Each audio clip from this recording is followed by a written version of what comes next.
দর্শক, আজ অনলাইন পোর্টালে একটি খবর, যুগান্তর পত্রিকার পাকিস্তানের সঙ্গে ছিন্ন সম্পর্ক জোড়া লাগাল ঢাকা বিশ্ববিদ্যালয়। দর্শক, আপনারা সবাই অবগত আছেন যে দীর্ঘ 9 বছর পর পাকিস্তানের সঙ্গে স্বাভাবিক অবস্থায় ফিরল ঢাকা বিশ্ববিদ্যালয়। অর্থাৎ 2015 সালে ডাবির সিন্ডিকেট সভায় পাকিস্তানের সঙ্গে সম্পর্ক ছেদের যে সিদ্ধান্ত হয়েছিল তা তুলে নেওয়া হলো 13ই নভেম্বর। বিশ্ববিদ্যালয়ের নিয়মিত সিন্ডিকেট সভায় এই সিদ্ধান্ত হয়েছে।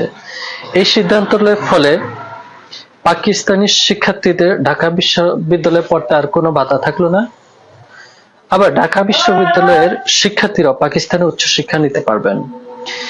এছাড়াও পাকিস্তানের সঙ্গে শিক্ষা, সংস্কৃতি, নানা সহযোগিতা বিনিময় করতে পারবে ঢাকা বিশ্ববিদ্যালয়ে। 2015 সালের 14 ডিসেম্বর ঢাকা বিশ্ববিদ্যালয়ের তৎকালীন উপাচার্য আব্দুল আমস আরফিন সিদ্দিক এক জরুরি সিন্ডিকেট ডেকে পাকিস্তানের সঙ্গে সম্পর্ক ছিন্নের সিদ্ধান্ত নিয়েছিলেন। এ বিষয়ে বিশ্ববিদ্যালয়ের উপাচার্য সাইমা হক বিদিশা যুগান্তরকে বলেন, 2015 সালে ঢাকা বিশ্ববিদ্যালয়ের সিন্ডিকেট একটি সিদ্ধান্ত হয়েছিল যে পাকিস্তানের সঙ্গে কোনো সম্পর্ক রাখা যাবে না। এখন আমরা শিক্ষার্থীরা ও শিক্ষকরা সার্বিক স্বার্থে 2015 সালের আগে যে সম্পর্ক পাকিস্তানের সাথে ছিল সেটি বলবৎ থাকবে।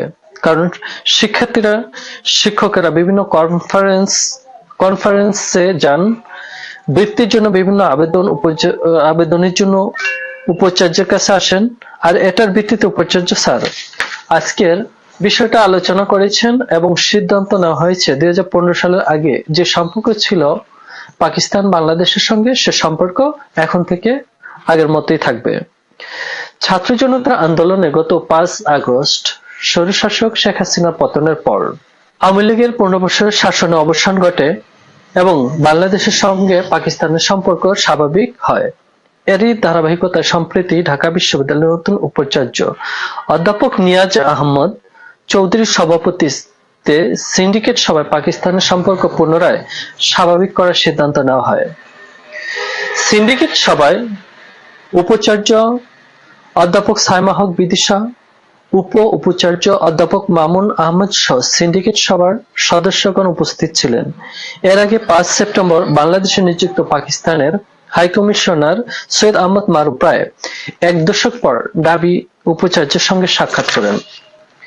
প্রিয় দর্শক, এখন থেকে আমরা সকল দেশের সাথে মিলেমিশে কাজ করে আমরা আমাদের দেশকে, আমাদের নিজের স্বার্থকে আরো বেগবান করতে চাই।